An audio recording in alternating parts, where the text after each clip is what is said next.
ارسطو کو دیکھ لیتے ہیں. ارسطو اس سارے معاملے کو کیسے دیکھتا؟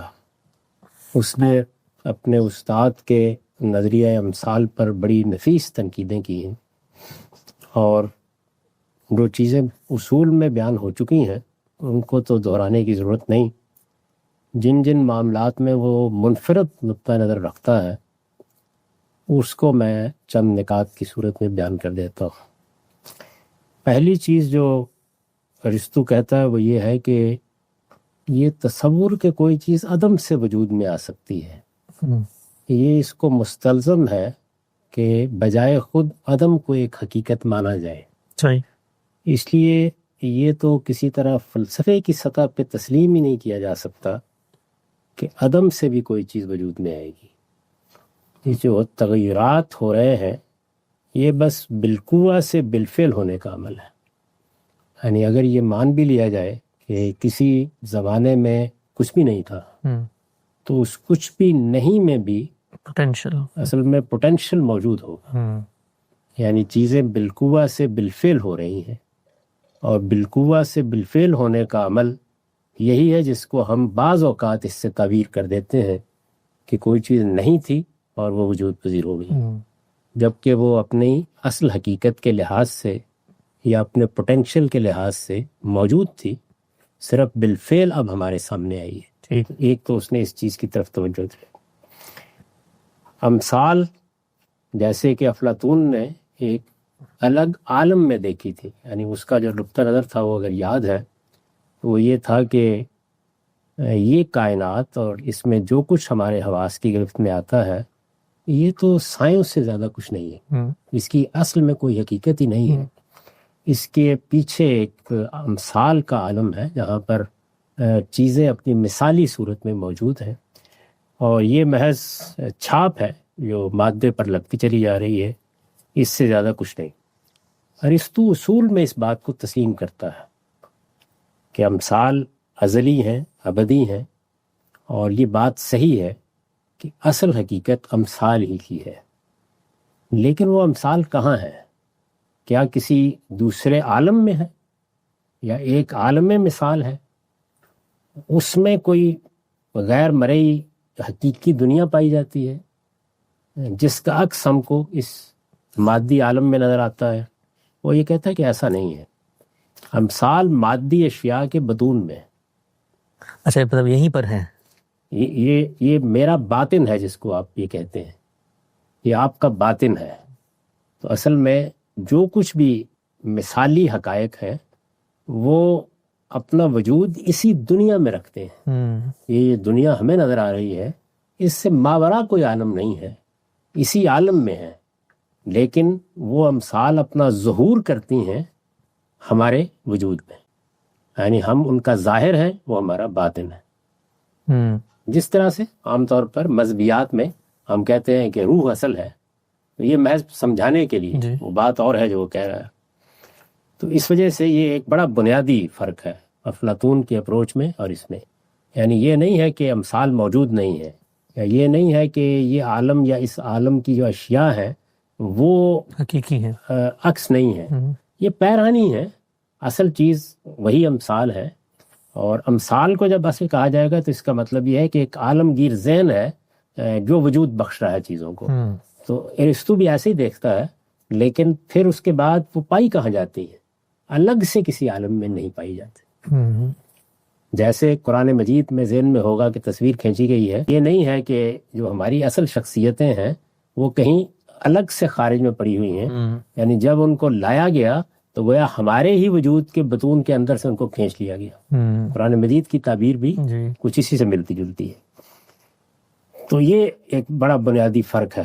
ظاہر ہے کہ سادہ سی بات ہے کہ ان میں سے کسی چیز کے نہ تو یہ حضرات خالق ہیں کہ خالق کے اذعان کے ساتھ گفتگو کر سکیں جیسے کہ قرآن میں پروردگار کرتا ہے، اور نہ یہ صورتحال ہے کہ یہ جو کچھ کہہ رہے ہیں اس کو کسی لیبارٹری میں دکھا سکتے ہیں. یہ اصل میں ایک فکر کا عمل ہے. یعنی اس عالم کو فکری لحاظ سے کیسے سمجھا جائے گا، تو اس کو ارسطو اس طرح سمجھتا ہے. پھر اس کے بعد ایک بڑا سوال جو وہاں بھی پیدا ہوا وہ یہ کہ یہ جو کچھ بھی ہمیں نظر آ رہا ہے، یہ مثال یا امثال جو بطون میں ہے اس کا ظہور جو اس مادی عالم میں ہوا ہے، یہ جو کچھ بھی ہمیں نظر آ رہا ہے، کیا یہ غائی یا مقصدی ہے، یا اس کی کوئی غایت اور کوئی مقصد نہیں ہے، بلکہ یہ جیسے ہے بس ویسے ہی ہے، اس طرح سے. یعنی یوں نہیں کہ ہر شے اپنی غایت کی طرف حرکت کر رہی ہے، بلکہ حرکت غایت سے مجرد ہے. تو ارسطو کو احساس ہے کہ غایت کی طرف حرکت کر رہی ہے، اور جب غایت کو آپ تسلیم کر لیں گے اور عالم کو غائی کہیں گے یا مقصدی کہیں گے، یا یہ کہیں گے کہ یہ ایک جانب حرکت کر رہا ہے، تو ظاہر بات ہے کہ پھر وہ مقصدیت جو کچھ بھی ہوگی وہ اخلاقی ما بعد طبیعاتی سوالات پیدا کر دے گی. لیکن افلاطون بھی تو اس کو غایت مان وہ رہے یہی تھے. کہتا، وہ بھی یہی کہتا. یعنی میں تو یہ عرض کر رہا ہوں کہ کن کن چیزوں میں وہ اتفاق کر رہا ہے، کن چیزوں میں اختلاف کر رہا ہے. یعنی ایک چیز اپنے سامنے ایک ہدف اور مقصد اور ٹارگٹ رکھتی ہے اور اس کی طرف بڑھتی ہے. یعنی ایسا نہیں ہے کہ یہ حرکت محض حرکت ہے یا مجرد حرکت ہے یا بےمانی حرکت ہے، ایسا نہیں ہے. حرکت تو ہو رہی ہے نا، قوت سے فعل میں چیزیں آ رہی ہیں. حرکت سے مراد یہ ہوتی ہے فلسفے کی اصطلاح میں، یعنی حرکت سے مراد وہ میرا اٹھ کے چلنا نہیں ہے، بلکہ اس عالم کے اندر مادے میں جو حرکت کار فرما ہے، جس میں چیزیں بالقوہ سے بالفعل ہو رہی ہیں، بطون سے ظہور کر رہی ہیں، کسی جگہ کے اوپر معلوم ہوتا ہے کہ وہ موجود ہی نہیں ہے اور پھر وہ موجود ہو جاتی ہیں. تو یہ عمل جو ہے یہ حرکت کہلاتا ہے. اسی طرح یہ بات کہ یہ محض سائے ہے یا ظلال ہے، اس کو بھی وہ اس طرح تسلیم نہیں کرتا جس طرح کے، یعنی یہ تو صحیح ہے کہ یہ ایک پیرہن ہے جو ان مثالی حقائق نے پہن لیا ہے، ایک لباس ہے یہ جو مادی عالم ہے. لیکن ارسطو، اور یہیں سے در حقیقت ارسطو سائنس کے زیادہ قریب آ جاتا ہے کہ عالم حواس جس کو آپ کہتے ہیں، تو عالم مسال جو ہے، پہلی چیز تو یہ ہے کہ وہ کہیں خارج میں پایا ہی نہیں جاتا، وہ خود اس کے بطون میں ہے، اور خود یہ عالم حواس یہ حقیقی ہے.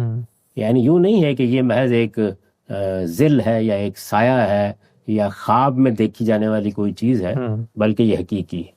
اور جب آپ عالم حواس کو حقیقی مان لیتے ہیں تو یہ اصل میں محض ایک جملہ نہیں ہے، اس سے اس عالم سے متعلق آپ کا پورا رویہ متغیر ہو جاتا ہے. اس کو غیر حقیقی مانتے ہی نہ تو یہ تحقیق کا موضوع رہتا ہے، نہ یہ ایجادات کا محل رہتا ہے. یعنی سائنسی فکر کو جو چیز بالکل ختم کر دیتی ہے وہ اس عالم کی حقیقت کا انکار ہے. جیسے ہی آپ اس کی حقیقت کا انکار کرتے ہیں تو پھر یا تو یہ ہے کہ آپ فطرت کے جتنے مظاہر ہیں ان کو پرستش کی چیز بنا دیتے ہیں. یعنی پھر سورج نہیں نظر آتا، دیوتا سورج میں نظر آتا ہے، چاند نہیں نظر آتا، دیوی چاند میں نظر آتی ہے. اور جب آپ چاند کو ایک حقیقی چیز مان لیتے ہیں، یعنی یہ نہیں ہے کہ وہ محض ایک نظر آنے والا ظاہرہ ہے، جیسے ہی مان لیتے ہیں تو اس کا مطلب یہ ہے کہ آپ کا رویہ بنیادی طور پر سائنسی ہو گیا ہے. اب عالم طبعی آپ کے لیے ایک قابل قدر چیز بن گیا ہے، آپ اسے اب دیکھیں گے. تو عالم حواس کو ارسطو حقیقی مانتا ہے. اب اس کے بعد یہ سوال پیدا ہوتا ہے کہ مادہ بحیثیت ایک میٹیریل کے جس سے چیزیں تخلیق ہو رہی ہیں، یہ تو اپنی کوئی حیثیت نہیں رکھتا، فارم نہیں رکھتا اپنی کوئی، لیکن جیسے ہی وہ شے میں ڈلتا ہے تو وہ فارم اختیار کر لیتا ہے. تو یہ جو فارم وہ اختیار کرتا ہے اس میں اور مادے میں تعلق کیا ہے؟ یعنی فارم کیا کوئی محض ایک مہر کی طرح کی آنے والی چیز ہے؟ تو ارسطو یہاں پر بھی زیادہ سائنسی نقطہ نظر اختیار کرتا ہے اور یہ کہتا ہے کہ مادے اور حیات کا تعلق عضویاتی ہے. عضویاتی کا مطلب یہ ہے کہ جس طرح میرا جگر خون پیدا کرتا ہے، اسی طریقے سے مادہ حیات پیدا کر دیتا ہے، فارم پیدا کر دیتا ہے. تو اس کا مطلب یہ ہے کہ یہ ایک عضویاتی تعلق ہے، یوں نہیں ہے کہ خارج سے کوئی چیز آتی ہے اور وہ یہ کام کرتی ہے. اور جب یہ مان لیا جائے گا کہ یہ تعلق عضویاتی ہے تو ایک اور چیز بھی ماننی ناگزیر ہو جائے گی، اور وہ یہ ہے کہ یہ ایک دوسرے کے بغیر موجود نہیں ہو سکتے، لازم و ملزوم. یعنی جب وہ عضویاتی طور پر یعنی حیات ہی میں ہے تو پھر آپ مادے کا کوئی ایسا تصور کر ہی نہیں سکتے جس میں کوئی حیات موجود نہ. جب یہ تصور نہیں کر سکتے تو اس کا مطلب یہ ہے کہ اگر حیات ختم ہو جائے گی تو مادہ بھی ختم ہو جائے گا. یعنی یوں نہیں ہے کہ میرے وجود کو آپ ختم کر دیں تو مادہ پھر بھی رہ جائے گا. اس کے برخلاف افلاطون کہتا تھا کہ یہاں ختم ہو جائے تو ہے نہیں، تو اصل میں یہ چیز ہی نہیں ہے سرے سے. اچھا، اس کے بعد ظاہر ہے کہ جو اگلا مسئلہ پیدا ہوتا ہے جس میں اس مثالی نقطہ نظر میں بحث پیدا ہو جاتی ہے وہ زمان ہے. یعنی یہ جو ہمیں ٹائم نظر آتا ہے، ہم دیکھ رہے ہیں کہ 10 بج گئے، 11 بج گئے، یا ہم کہہ رہے ہیں سورج کی گردش کے نتیجے میں، چاند کی گردش کے نتیجے میں ہمارے ہاں دن رات پیدا ہو رہے ہیں، تو یہ جو زمان ہے اس کو یہ فلسفی غیر حقیقی سمجھتے ہیں. یعنی کائنات ازل سے موجود ہے، ابد تک رہے گی، اس کو زمان لاحق نہیں ہوتا. یہ محض چیزوں کی حرکت کے نتیجے میں ایک انتزاع ہے، یعنی ہمارا ذہن یہ تصور کر لیتا ہے. کم و بیش یہی بات ہے جو جدید سائنس میں آئنسٹائن نے بتانے کی کوشش کی ہے، اور جس کو اب مان لیا گیا ہے کہ ایک مخصوص قسم کا مکان کا جب تصور پیدا ہو جاتا ہے تو زمان کا تصور پیدا ہو جاتا ہے. چنانچہ زمان اپنی ذات میں کوئی حقیقی چیز نہیں ہے، یعنی وہ ہو سکتا ہے کہ ہمارے لیے یہاں 1 گھنٹے کا تصور پیدا کرے اور چاند میں نہ کر سکے. تو اس وجہ سے وہ غیر حقیقی ہے. اور اصل چیز جو ہے وہ یہ ہے کہ ازل سے ابد تک یہ حقیقت میں ایک لمحہ ہی ہے. ہم محض الفاظ دیتے ہیں اس کو، اور پھر اس کے بعد جب ازل بولتے ہیں تو ایک لمبے زمان کا تصور کر کے ابد بولتے ہیں. جبکہ اگر ازل اور ابد کو آپ محسوس کریں تو نہ زمان کی کوئی ابتدا ہے نہ انتہا ہے. اصل میں حرکت کے عمل نے زمان کا انتزاع کر دیا ہے، گویا زمان کو ہم کشید کر لیتے ہیں ایک تصور کے طور پر، اس سے زیادہ کچھ بھی نہیں. اب یہ اگر ساری بات یوں ہے تو اس کا مطلب کیا ہے؟ اس کا مطلب یہ ہے کہ وہ جو آپ کا اندرونی مادہ تخلیق ہے جس سے مثالی عالم وجود میں آتا ہے، اس کو یونانی روح کہتے ہیں. یعنی یہ روح کا تصور ہمارے ہاں وہیں سے آیا ہے. میں کئی مرتبہ توجہ دلا چکا ہوں کہ قرآن مجید میں روح کا لفظ جسمانی میں استعمال ہی نہیں ہوا. ہمارے ہاں بالکل مختلف ہے مفہوم اس کا.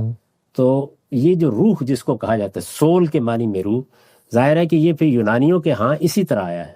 چنانچہ جو سائیکالوجی ہے ابتدا میں اس کو روح کی سائنس یا سول کی سائنس ہی کہا جاتا تھا. تو تھوڑے عرصے کے بعد جب لوگوں کو احساس ہوا کہ سول تو لیبارٹری میں لایا نہیں جا سکتا، تو جو چیز اصل میں تجربے میں نہیں آ سکتی وہ سائنس نہیں بن سکتی، ممکن نہیں ہے اس کے لیے. تو پھر بیہیویئر کو قرار دے دیا گیا اس کا موضوع کہ یہ اصل میں ہمارے کردار کی سائنس ہے. ہم انسانی عمل کا مطالعہ کرتے ہیں، انسان سے جو چیزیں ظہور میں آتی ہیں ان کو دیکھ سکتے ہیں، روح کو ہم نہیں دیکھ سکتے. ایک سوال یہاں پہ، یہ جب یہ کہتے ہیں ہم کہ جو روح کا تصور ہے یہ یونانیوں سے اور ہمارے علم کلام میں بھی آیا ہوا ہے، یہ تو وہ جو ارسطو بات کر رہے ہیں کہ مادے کے اندر وہ مثالی شخصیت پائی جاتی ہے، تو وہ روح روحانی ہے، وہ روحانی ہے.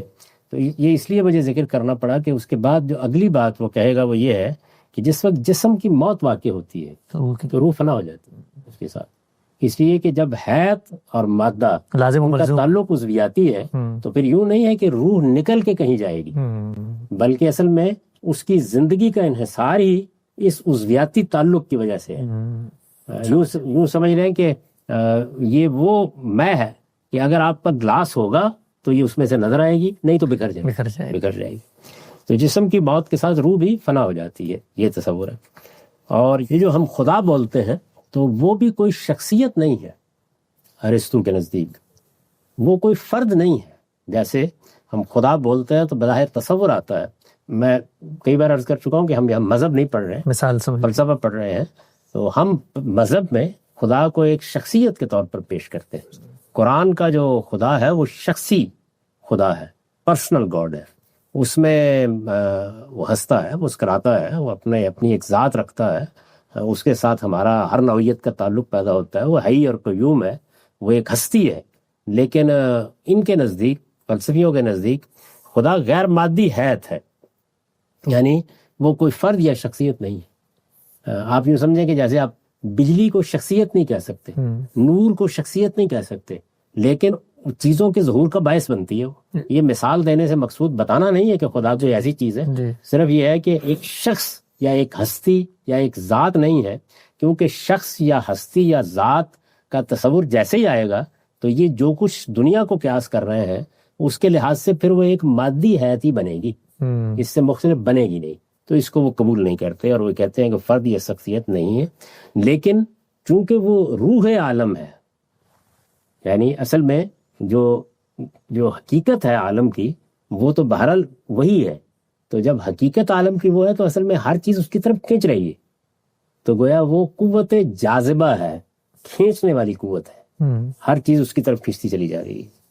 نہیں تو گویا جو عالم مثال یہیں پایا جاتا ہے، مادے کے اندر سے اس کا ظہور ہوتا ہے اور مادے کی تحلیل سے وہ ختم ہو جاتا ہے، تو خدا کے بارے میں ارسطو کیا کہتا ہے؟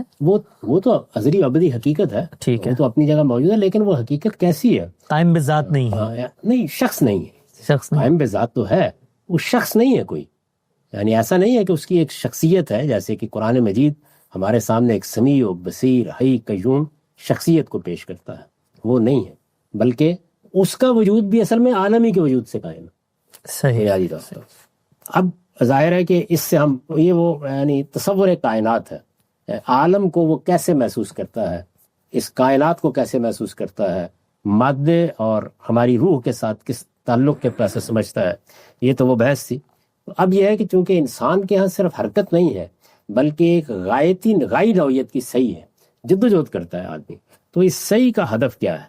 وہ کہتا ہے کہ یہ حصول مسرت کے لیے، یعنی انسان کی ساری سعی و جہد کا مقصود کیا ہے کہ وہ مسرت حاصل کرنا چاہتا ہے، خوشی حاصل کرنا چاہتا ہے، اور یہ جو خوشی ہے یا مسرت ہے یہ صرف نیکی اور خیر سے حاصل ہوتی ہے، اور اس کو حاصل کرنے کی سعی کا میدان جسمانی نہیں ہے، وہ فکر و تدبر ہے، یعنی فلسفیانہ فکر اور تدبر ہے جو حقیقت میں نیکی کو وجود میں لاتا ہے۔ جو انسان کا جسمانی وجود ہے یہ جس وقت سعی بھی کرتا ہے تو یہ بہت ادنا اور سفلی چیزوں کے لیے کرتا ہے، اعلیٰ ترین سعی وہ ہے جو فکر اور تدبر کی صورت میں ہوتی ہے۔ یہاں تک تو فلسفہ ہے۔ اب ظاہر ہے کہ ارسطو کے ہاں بہت بڑے ابواب ہیں جن میں پھر وہ اخلاقیات اور ادب اور شاعری اور اس طرح کی بہت سی چیزوں کو متعلق کرتا ہے۔ اس کو میں نے اس لیے نہیں چھیڑا کہ وہ ایسی چیزیں نہیں ہیں کہ آپ اس کو پڑھنا چاہیں تو اس میں سمجھنے میں کوئی دقت پیدا ہوگی، لیکن بہرحال چند چیزیں اس ذیل کی اہم ہیں جن کو سامنے رکھ لینا چاہیے۔ ان میں سے ایک یہ ہے کہ فرد کے مفاد پر جماعت کا مفاد مقدم ہے، یعنی جو ظہور ہوا ہے یہاں روح کے ساتھ مادے کے تعلق سے جو حیات وجود میں آئی ہے وہ اپنی نوعیت کے لحاظ سے اجتماعی ہے نہ کہ انفرادی ہے، تو اس وجہ سے جماعت یا اجتماع اس کے مفاد کو مقدم مانا جائے گا، یعنی فرد اس میں فرد کی حیثیت سے کوئی اہمیت نہیں رکھتا۔ تو جس طرح خدا شخصی نہیں ہے اسی طرح فرد کی شخصیت بھی اپنی شخصیت کے اعتبار سے کوئی مرکز نگاہ نہیں ہونی چاہیے، بلکہ جس طرح خدا کے ظہور کو آپ عالم کے لحاظ سے دیکھیں اسی طرح فرد کے اندر اس کی روح کے ظہور کو بھی جماعت کے لحاظ سے دیکھنا چاہیے۔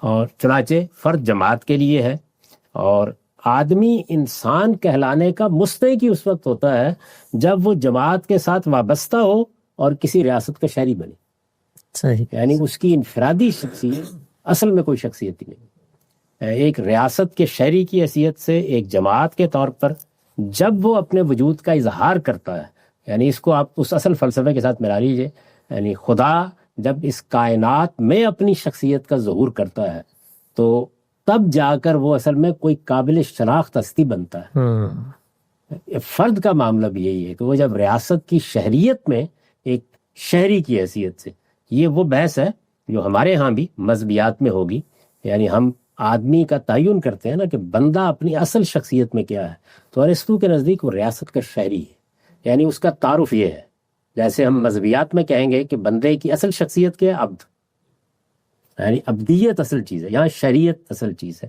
تو یہ ایک بڑا نازک فرق ہے لیکن بڑا اہم فرق ہے۔ اور اسی طرح سے وہ آرٹ کے بارے میں دوسری چیزوں کے بارے میں بھی گفتگو کرتا ہے، یہ معلوم ہے اس میں مولانا فرائی نے بھی تبصرے کیے ہیں اس میں جوہرۃ البلاغہ میں کہ فنکار جو ہے وہ کچھ بھی نہیں کرتا، وہ در حقیقت جو دوامی پہلو ہوتے ہیں ان کو گرفت میں لاتا ہے تو اس سے عظیم آرٹ وجود میں آ جاتا ہے، ورنہ اصل میں وہ نقالی ہے فطرت، اس کے سوا کچھ بھی نہیں ہے۔ اور کردار کی پختگی ہر حال میں ہونی چاہیے ورنہ علم بیکار رہ جائے گا، اور اچھی عادتوں کو آپ جیسے جیسے اپناتے چلے جاتے ہیں علم میں رسوخ پیدا ہوتا ہے، لیکن اچھی عادت ہے کیا؟ اچھی عادت اصل میں اچھے شہری کا کردار ہے۔ تو یہ ارسطو کی کائنات ہے، یعنی انسان، خدا اور کائنات، تین ہی چیزیں ہیں نا۔ فلسفہ اس وقت مکمل ہو جاتا ہے جب وہ ان تینوں کے بارے میں ایک نقطہ نظر قائم کر لیتا ہے اور وہ تینوں چیزوں کے بارے میں اس نقطہ نظر میں ربط و نظام پیدا ہو جاتا ہے۔ تو اب ہم کہتے ہیں کہ فلسفے میں ایک نظام فکر وجود میں آ گیا ہے، اگر یہ تینوں چیزیں زیر بحث نہ ہوں اور کسی ایک جز کو لے لیا جائے تو اس سے کوئی نظام فکر وجود میں نہیں آتا. تو یہ دونوں فلسفی یہ ایک پورا نظام فکر وجود میں لاتے ہیں اور وہ اس طرح وجود میں لاتے ہیں. اب دیکھیے تمام چیزیں مکمل ہو گئی, یعنی اس میں معلوم ہو گیا کہ کائنات کیا ہے, معلوم ہو گیا خدا کیا ہے, اور معلوم ہو گیا کہ انسان کی حیثیت کیا ہے. ان کے ربط و نظام کو جب آپ پوری طرح گریسپ کر لیتے ہیں تو اصل میں اس کے بعد پھر حکم لگانے کا مرحلہ آتا ہے کہ اب کیا کرنا چاہیے. تو اب کیا کرنا چاہیے میں اس پورے تصور کو سامنے رکھیں گے تو صحیح جواب آئے گا, اگر آپ سامنے نہیں رکھیں گے صحیح جواب نہیں آئے. تو یہ ہے جناب فلسفہ یونان کا خلاصہ. ایک سوال ہے کہ جو امثال ہیں یا حقیقی وجود ہیں جو ہم نے پہلے پڑھا تھا آپ سے کہ افلاطون کے نزدیک مثال کے طور پہ وہ اس عالم میں نہیں ہے بلکہ ایک الگ عالم میں موجود ہیں اور یہاں پہ صرف سائے ہی موجود ہیں, اور ارسطو جیسا کہ آج آپ نے بتایا کہ وہ کہتا ہے کہ نہیں یہ ہمارے بطون میں ہیں, وہ امثال موجود تو ہیں لیکن وہ ہمارے بطون میں. سوال یہ ہے کہ یہ جو وہ کہتا ہے کہ الگ عالم میں ہے اور وہ الگ عالم کو بھی بعد میں بتا دیتا ہے کہ وہ الگ عالم یہ ایک ذہنی عالم ہے, تو اس لحاظ سے یہ بھی بطون میں ہی نہیں بنتا کہ ذہن کوئی الگ عالم, کوئی ایسا تو نہیں کہ مادے سے الگ ہو کے کوئی عالم ہے, وہ ہمارے افلاطون تو یہی کہتا ہے کہ وہ مادے سے الگ ہو کے عالم ہے, اور جب ذہن کہتا ہے تو وہ میرا یا آپ کا ذہن نہیں, وہ اصل میں وہ تخلیقی ذہن ہے جو کائناتی ذہن کہلاتا ہے. اصل میں میرا اور آپ کا ذہن اس کائناتی ذہن کا پرتو ہے جس کا ظہور فکر محض میں ہوتا ہے. پھر جی بالکل, کائناتی ذہن اصل ذہن وہ ہے. یہ آپ اگر ذہن سے مراد میرا یا اپنا ذہن سمجھ رہے ہیں تو فلسفی یہ نہیں کہہ رہے. وہ جو ابتدا میں ہم نے 3 چیزیں پڑھی تھی وہ یعنی ذہن کا ظہور میرے اور آپ کے اندر ہو رہا ہے, اصل میں وہ کائناتی ذہن ہے. جس طرح کہ مادے کا ظہور ایک بڑے چھوٹے پیمانے پر میری مادی شخصیت میں ہوتا ہے, اصل میں مادہ نظر آ رہا ہے آپ کو کائناتی سطح پر, ایسے ہی کائناتی ذہن ہے جس طرح کائناتی مادہ ہے. تو یہ جو اس لحاظ سے یعنی یہ شخصی ذہن نہیں ہے, میرا یا آپ کا ذہن نہیں ہے. تو یہ اگر تو پھر عدم تو وجود میں آ گیا سر, کہ اگر وہ اس کے نزدیک تو ہے عدم. میرا مطلب اگر یہ کائناتی ذہن جو ہے وہ اس مادے سے باہر کوئی چیز ہے اور اس کا مطلب مادے کے علاوہ بھی کوئی چیز ہے. یا ایسا افلاطون تو یہی مان رہا ہے نا, وہ تو عالم امثال کو حقیقی, مادے کو تو حقیقی مانتا ہی نہیں. ارسطو تو مادی عالم کو حقیقی مانتا ہے, اور وہ اصل میں اس عالم مثال کو بھی اٹھا کے مادے کے اندر لے آیا ہے اور زیادہ سائنس کے قریب آ گیا ہے. تو افلاطون تو اس کو مانتا ہی نہیں, وہ کہتا ہے سائے ہیں, کچھ حقیقت نہیں ہے اس کی. مولوی صاحب اس وقت میں آپ نے بات کی کائناتی ذہن, اور اسی کانٹیکس میں خدا کا تصور ہے, ان دونوں میں کچھ فرق ہے کیا؟ جی کائناتی ذہن جو ہے اسی کو آپ مذہب کی زبان میں خدا کہہ دیتے ہیں. نہیں, لیکن جو آپ نے بتایا کہ جو یونانی فلسفے کی اپنی ایک انڈرسٹینڈنگ خدا کی یہ وجود کی ہے, جو وہ شخصی, کیا وہ اس وجود کو اس سے لنک کرتے ہیں کائناتی ذہن سے یا نہیں کرتے؟ نہیں, کائناتی ذہن جو ہے وہ اصل میں ذہن ہے, وہ اپنی کوئی شخصیت نہیں رکھتا. بیسیکلی وحدت الوجود ارسطو کا نہیں, وہ وحدت الوجود تو پھر رو افلاطونیت سے پیدا ہوئی ہے, لیکن ظاہر ہے کہ اس کی جو بنیادیں ہیں وہ اصل میں یہی ہیں. تمام بڑے فلسفی خدا کا شخصی تصور نہیں رکھتے. اصل میں مذہبی لوگ بعض اوقات جب فلسفیوں کو پڑھتے ہیں تو وہ مثلا ہیگل کو پڑھیں گے یا کسی اور کو پڑھیں گے, تو وہ جب ایک روح جہاں کو اور روح عالم کو دیکھیں گے تو وہ سمجھتے ہیں کہ یہ ہمارے خدا ہی کا ذکر ہو رہا ہے. اس میں کوئی شک نہیں ہے کہ وہ ایک کائناتی حقیقت کا ذکر ہو رہا ہے, لیکن وہ کائناتی حقیقت کیا کوئی شخصیت ہے؟ نہیں, وہ کوئی شخصیت نہیں ہے. ظاہر ہے کہ اس پر انگلی نہیں رکھی جا سکتی, بتایا نہیں جا سکتا, لیکن وہ جس وقت اپنا ظہور کرے گی تو وہ ظہور کس صورت میں کرے گی؟ اسی مادے کی صورت. جی, مطلب ایک انرجی. یہ جو ارسطو کے یعنی ہم مجبور ہیں نا کہ دنیا کے اندر سے مثالیں لے کے کوئی تصور قائم کریں, لیکن تصور آپ بس اسی لیے میں نے مثال دی کہ انرجی کی مثال آپ لیں یا نور کی مثال آپ لیں, تو کیا نور کوئی شخصیت ہے؟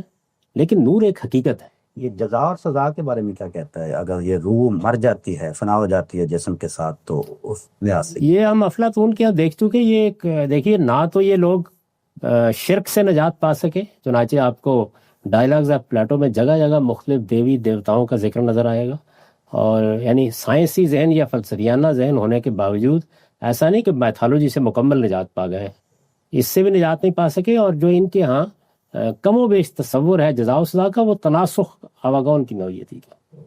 یہ جو ڈیولزم جو ارسطو کا جو ڈیولزم جو ہے, یہ ایکچولی 2 ڈفرینٹ سبسٹنسز کو مانتا ہے, کہ جیسے مادہ جو ہے اور جو جس کو ذہن تصور کرتا ہے، تو یہ دو الگ الگ سبسٹنسز ہیں یا یہ؟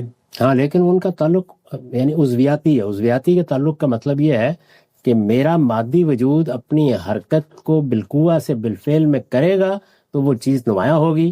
جب یہ کام کرنا بند کر دے گا تو اس کا مطلب ہے کہ دو تو نہ ہوئی نا. یہ ایسے ہی ہے کہ جیسے آپ درخت اور حیات کو الگ الگ سمجھنا چاہیں، ایسا تو نہیں ہے. یا انسان اور حیات کو الگ الگ سمجھنا چاہیں، زندہ ہوں تو میں انسان ہوں، نہیں ہوں تو نہیں ہوں. تو اس وجہ سے یہاں کوئی ڈیولزم نہیں ہے، وہ دیکارت کے یہاں جا کے پیدا ہوتا ہے. تو جیسا جو غیر شخصی خدا اور ان کے دیوی دیوتاؤں میں کیا تعلق تھا؟ نہیں، دیوی دیوتا جو ہے وہ تو خود ایک مادی ظہور ہیں، اسی لیے وہ یا تو سورج ہے یا چاند ہے، یعنی وہ فطرت کے مظاہر ہی میں بیٹھے ہوئے ہیں. یا یوں سمجھ لیجئے کہ جو امثال آپ کے بطون میں ہے وہ امثال جب ان کے بطون میں ہے تو دیوی دیوتا بن جاتی. یہ جو ارسطو کے ہاں بھی تناسخ کا عقیدہ ہے کہ یہ جو شرک ہے ہمارے ہاں جو آپ کو قرآن میں مثلا شرک زیر بحث آتا ہے، یہ پیغمبروں کے قریب رہنے والی امتوں کا شرک ہے، اور یہ بنیادی طور پر فرشتوں اور جنوں کے تصور سے پیدا ہوا ہے. حقیقی شرک ہے یہ. یہاں پر جو ہے وہ مظاہر فطرت ہے، سورج دیوتا، چاند دیوتا، یہ ہے اصل.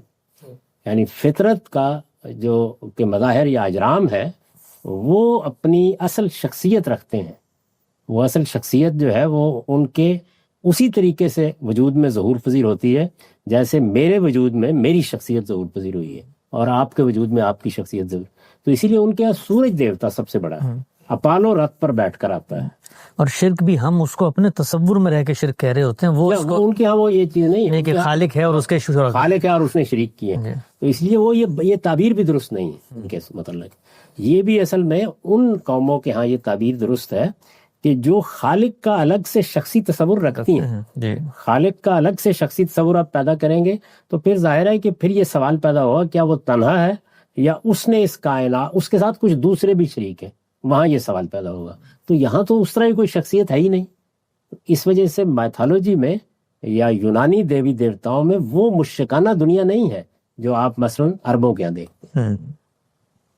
یہ تھوڑی سی وضاحت چاہیے کہ افلاطون جیسے کہتا ہے کہ جسم کی موت پر تناسخ ہو جاتا ہے اور روح جو ہے وہ کسی دوسرے جسم میں چلی جاتی ہے، لیکن ارسطو کہہ رہا ہے کہ روح جو ہے وہ بھی فنا ہو جاتی ہے.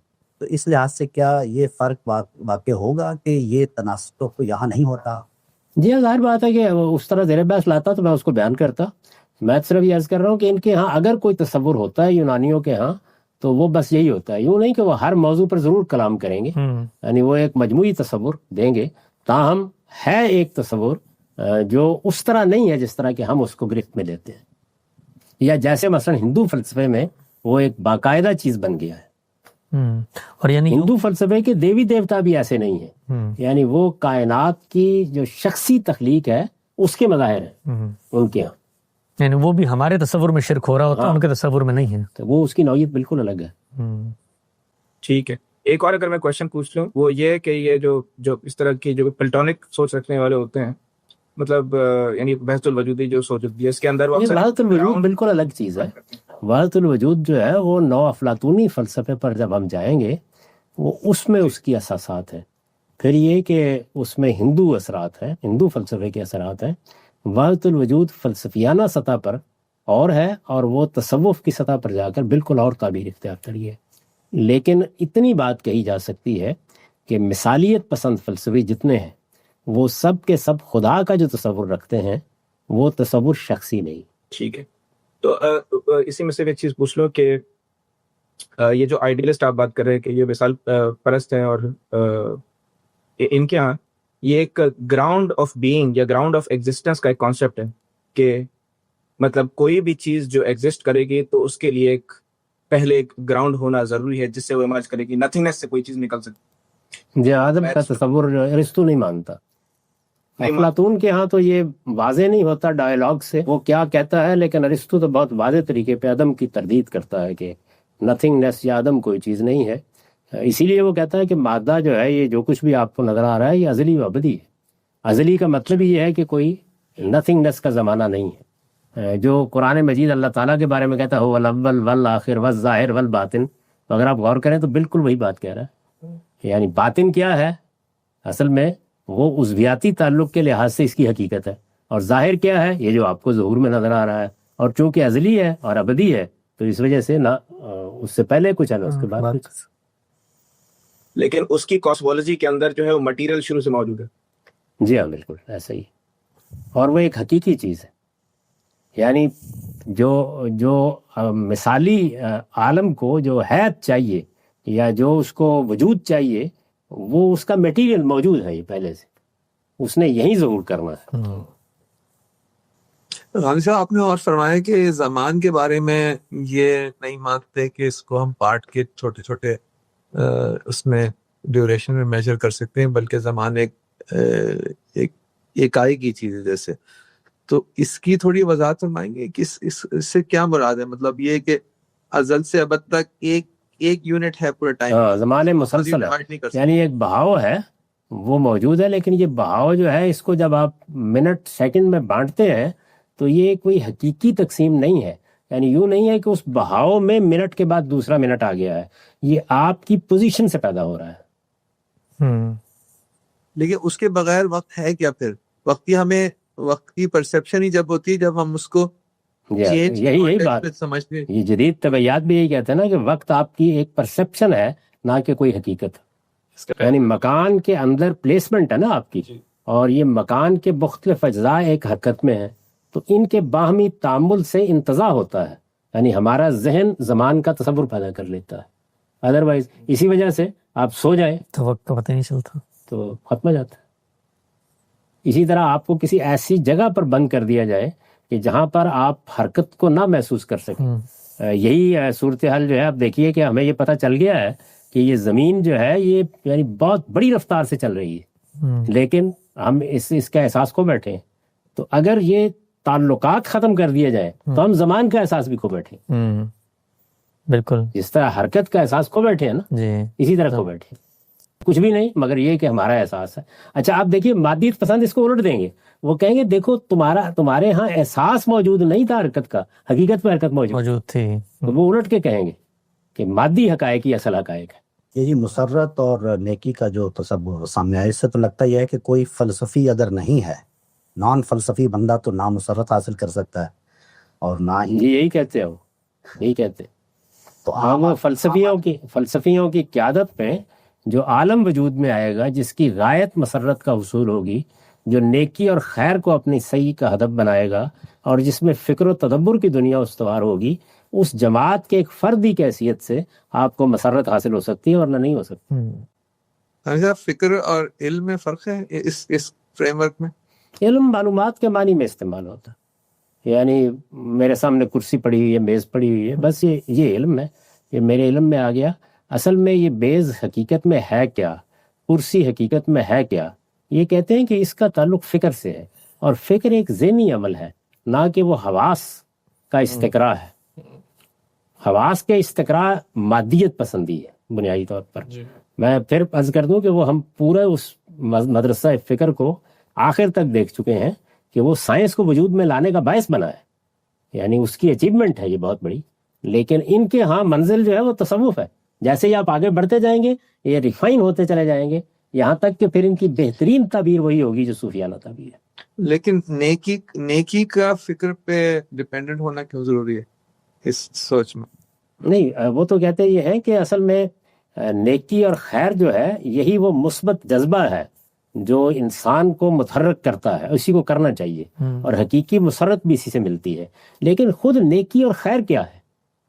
صحیح فکر، یعنی قوت جاذبہ سے جو اتصال ہے وہ نیکی اور خیر کے میڈیم سے ہوتا ہے، اور وہ فکر ہے۔ یعنی جتنا زیادہ آپ مادی چیزوں سے اپنے آپ کو بلند کرتے جائیں گے اور فکری ذہن بنتے چلے جائیں گے، اتنے زیادہ آپ خیر اور نیکی کی طرف بڑھیں گے۔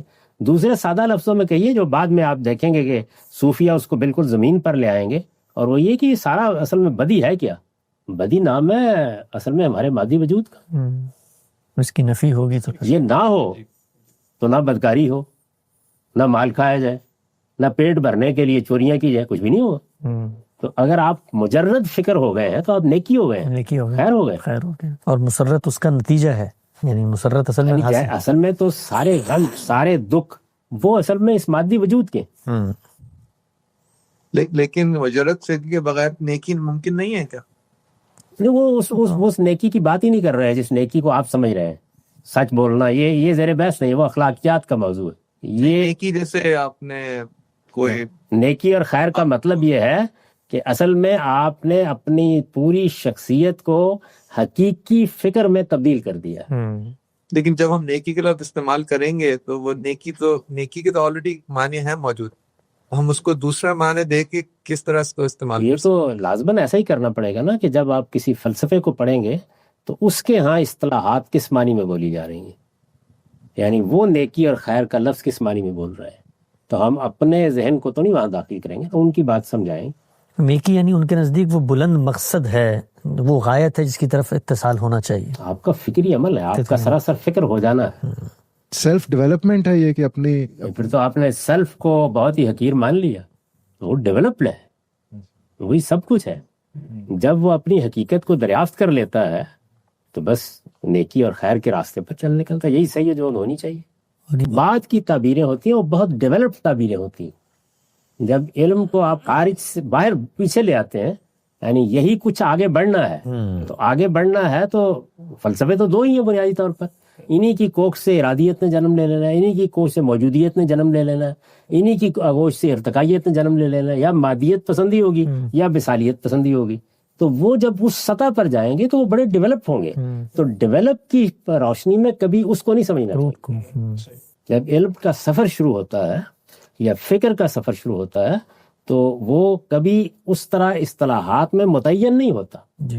آپ کے اپنے دور میں دیکھیے کہ ایک نیا فکر پیدا ہوا ہے جس نے ایک لحاظ سے بالکل مذہبیات کی پوری دنیا ہی تبدیل کر دی ہے.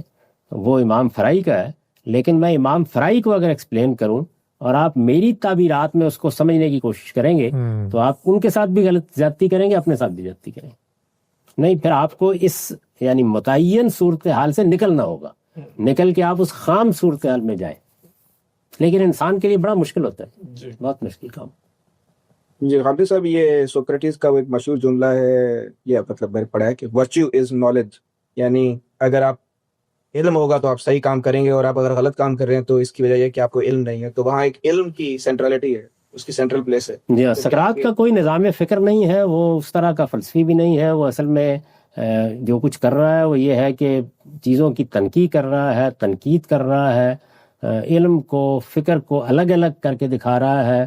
جو الفاظ بولے جا رہے ہیں ان کی حقیقت یا تصورات کی تنقید کر رہا ہے. کوئی پورا نظام فکر نہیں ہے. نظام فکر اصل میں افلاطون کے ہاں کے بنا. تو اگر ہم وہ جو سوکریٹس والی جو بات ہے اگر اس کو ہم کنٹراسٹ کریں جو آپ بعد میں بتا رہے ہیں ایرسٹوٹل کے بارے میں، تو کیا ایرسٹوٹل کے یہاں جو ہے فکر یا تدبر وہ سینٹرل ہو گیا ہے؟ مطلب وہ اگر حاصل ہو جائے گا تو آپ اب نروان پہ پہنچ جائیں گے. ایسا ہی ہے، بالکل بالکل ایسا ہی ہے. علم اور چیز ہے اور وہ اس کے معنی بھی اور ہوتے ہیں. فکر اور تدبر اصل میں حواس علم جب ہم بولتے ہیں تو اس کا بہت بڑا کانٹینٹ اصل میں ہمارے حواس کے ذریعے سے حاصل ہونے والی معلومات ہے. وہ مادی عالم ہے. تو وہ تو افلاطون کے ہاں تو ہے ہی کچھ نہیں. ارسطو نے اس کو حقیقت مان لیا ہے، لیکن یہ کہ اس کی زندگی منحصر ہے اصل میں اسی اصل عالم کے اوپر. یعنی وہ جو کچھ بطون میں ہے وہ ہوگا تو آپ ہے، وہ نہیں ہے تو آپ نہیں. اب جو فلسفی بعد میں آئیں گے وہ اصل میں ان تصورات کو آپ یہ دیکھیں گے کہ ان میں سے بعض تو بالکل اسی جگہ کھڑے ہوں گے مثالیت پسندی میں اور ریفائن کر دیں گے بہت، اور بعض وہ ہوں گے کہ جو مادیت پسندی کی لائن کو اور اس کو ایڈجسٹ کرنے کی کوشش کریں گے آپس میں. تو یہ عمل جاری رہے گا. تو مادیت کو ہم یا میٹیریلزم کو ہم بالکل انتہا تک پہنچا چکے ہیں. یعنی وہ گرفت میں آ گیا لوگوں. وہ یہ چیز ہے، وہ ہے بڑی سادہ چیز. یعنی اس میں آپ کو تجرید نہیں کرنا ہوتی. اس میں تو حواس کا عالم ہے، اسی حواس کے عالم سے حیات بھی پیدا ہو رہی ہے، شعور بھی پیدا ہو رہا ہے. اس وقت جو آپ کو الہات جو آپ کا سامنا جس کا آپ کر رہے ہیں وہ بنیادی طور پر مادیت پسند ہے. ایسا نہیں ہے کہ وہ ہائر فلسفی ہے جس کو بیان کر رہے ہیں. ہائر فلسفی تو اصل میں یہ ہے